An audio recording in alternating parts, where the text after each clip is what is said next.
Hello students, bio study channel में आपका स्वागत है। इस वीडियो में आज हम आपको कक्षा 12 बायोलॉजी के चैप्टर 15 के जैव विविधता और संरक्षण के कुछ इंपॉर्टेंट क्वेश्चंस लेने वाले हैं। तो ये इंपॉर्टेंट क्वेश्चंस आपके एग्जाम में बहुत हेल्प करने वाले हैं। पहला क्वेश्चन है, जैव विविधता शब्द किसने प्रस्तावित किया? जैव विविधता शब्द सबसे पहले एडवर्ड विल्सन ने प्रस्तावित किया। पृथ्वी के फेफड़े किसे कहा जाता है? पृथ्वी के फेफड़े कहा जाता है अमेजन के वर्षा वन। जैव विविधता का पारितंत्र में महत्व बताइए। जैव विविधता के क्या लाभ है, क्या महत्व है, पारिस्थितिकी तंत्र किस तरह से बैलेंस रहता है, आपको ये बिंदु इसमें बताने हैं। पारिस्थितिकी तंत्र की स्थिरता और साम्यावस्था के लिए बेटा जैव विविधता जरूरी होती है। जैव विविधता अधिक होगी तो उत्पादकता भी अधिक होगी और स्वस्थ पारिस्थितिकी तंत्र के लिए जैव विविधता आवश्यक होती है।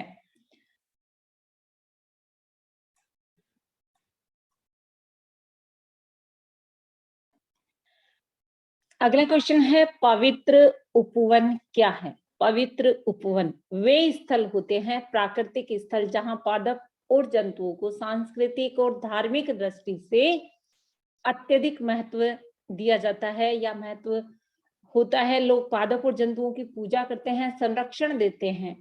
तो इनसे क्या होता है, दुर्लभ प्रजातियों को संरक्षण मिला हुआ है कई ऐसे स्थानों पर, देखिए जैसे कि राजस्थान की अरावली, कर्नाटक, महाराष्ट्र का पश्चिमी घाट।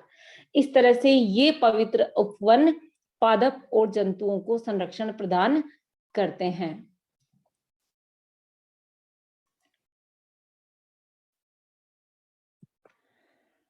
स्वस्थानीय संरक्षण क्या है? स्वस्थानीय संरक्षण क्या होता है? जीवों का संरक्षण उनके प्राकृतिक आवास में करना, जैसे कि अभ्यारण्य, बायोस्फीयर यानी जैव मंडल और राष्ट्रीय उद्यान।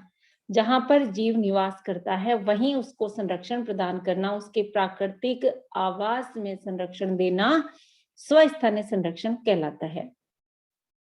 बाह्य स्थानीय संरक्षण क्या है? जीवों का संरक्षण उनके प्राकृतिक आवास के बाहर करना, जैसे कि जंतु उद्यान है, वनस्पतिक उद्यान है, पार्क है, ऐसे स्थान जहां पर जंतुओं को संरक्षण दिया जाता है उनके निवास के बाहर, उनके प्राकृतिक आवास के बाहर, तो ये बाह्य स्थानीय संरक्षण कहलाता है।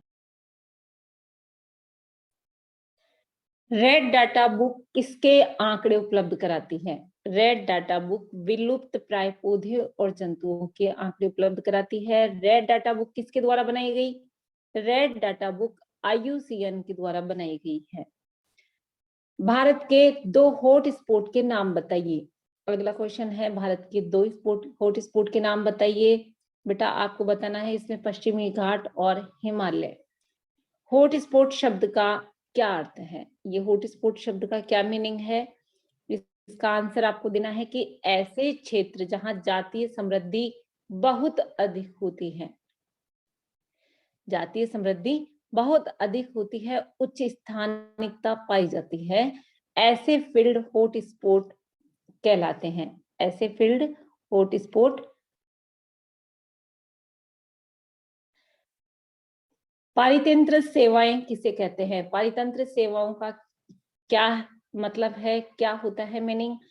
पारितंत्र प्रक्रिया के उत्पादों का को पारितंत्र सेवाएं कहते हैं, यानी पारिस्थितिकी प्रक्रिया के द्वारा पारिस्थितिकी तंत्र के प्रोसेस में जो उत्पाद बनते हैं ये उत्पाद पारितंत्र सेवाएं कहलाते हैं। रिवेट पोपर परिकल्पना किसके द्वारा प्रतिपादित की गई? इस वैज्ञानिक का नाम है पॉल एहरलिख। कौन सा संगठन जातियों की रेड सूची प्रकाशित करता है? ध्यान रखिए बेटा, IUCN पहले भी आ चुका है ये क्वेश्चन आपके। रेड सूची प्रकाशित करने वाला संगठन है IUCN। पारिस्थितिकी स्तूप संकल्पना किसने प्रस्तुत की? चार्ल्स एल्टन ने पारिस्थितिकी स्तूप संकल्पना दी थी। विश्व में न्यूनतम जैव विविधता कहाँ पाई जाती है? न्यूनतम जैव विविधता पाई जाती है बेटा ध्रुवों पर। क्वेश्चन आता है, ये आपको तैयार करना है। जो न्यूनतम जैव विविधता है ये ध्रुवों पर पाई जाती है। पारिस्थितिकी अनुक्रमण किसे कहते हैं? पारिस्थितिकी अनुक्रमण होता है एक निश्चित क्षेत्र की जाति संरचना में होने वाला क्रमबद्ध परिवर्तन। एक निश्चित लोकेलिटी में, क्षेत्र में जाति संरचना में होने वाला क्रमबद्ध परिवर्तन पारिस्थितिकी अनुक्रमण कहलाता है। प्राथमिक व द्वितीयक अनुक्रमण में अंतर बताइए। बेटा आपको अंतर बताना है। प्राथमिक अनुक्रमण ऐसे क्षेत्रों में शुरू होता है जहां कोई सजीव नहीं रहा हो, ऐसे फील्ड कहलाते हैं प्राथमिक अनुक्रमण वाले। द्वितीयक अनुक्रमण क्या होता है?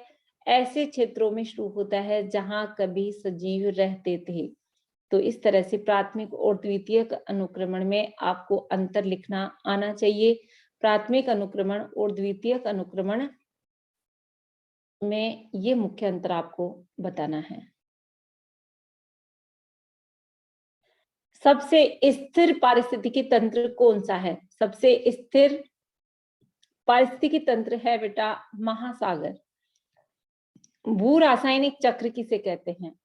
पारिस्थितिकी क्षेत्र में आवश्यक खनिजों व पोषक पदार्थों की पूर्ति हेतु जो चक्र चलते हैं उन्हें भू रासायनिक चक्र कहते हैं। जातीय विविधता किसे कहते हैं? क्वेश्चन आता है एग्जाम में, याद कर लेना।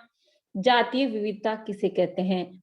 एक वंश के विविध जातियों के बीच पाई जाने वाली विविधता को जातीय विविधता कहते हैं। जैसे कि अल्फा विविधता, बीटा विविधता और गामा विविधता। 3 टाइप की होती है, ध्यान रखिएगा। अल्फा, बीटा और गामा विविधता, ये जो है जातीय विविधता के प्रकार हैं जो आपको आने चाहिए। अल्फा विविधता, जातीय बीटा विविधता और गामा विविधता।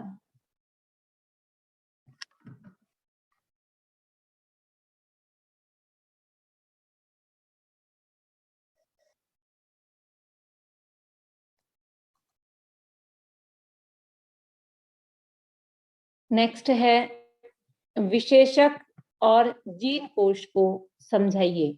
विशेषक और जीन कोश क्या होते हैं? विशेषक होते हैं जाति विशेष को जीवित रखने के लिए उत्तरदायी, ये कहलाते हैं विशेषक। और जीन कोश क्या होते हैं? किसी भी समष्टि में जीनों का साथ साथ जुड़ना जीन कोश कहलाता है। किसी भी समष्टि में जीनों का साथ साथ जुड़ना जीन कोश कहलाता है। आनुवंशिक विविधता का मापन किस स्तर पर होता है? बेटा ध्यान रखिएगा, जीन स्तर पर होता है। एक खाद्य श्रृंखला में एक पोषण स्तर से दूसरे पोषण स्तर में कितने प्रतिशत ऊर्जा स्थानांतरित होती है? एक ट्रॉफिक लेवल से दूसरे ट्रॉफिक लेवल तक कितने प्रतिशत ऊर्जा स्थानांतरित होती है? ये होती है 10% एनर्जी। एक पोषण स्तर से दूसरे पोषण स्तर में 10% ऊर्जा जाती है। उम्मीद करती हूँ कि वीडियो आपको बहुत अच्छे से समझ में आया होगा। चैनल को लाइक करें, शेयर करें। सब्सक्राइब नहीं किया है तो गाइस चैनल को सब्सक्राइब करें। Okay guys, thanks for watching.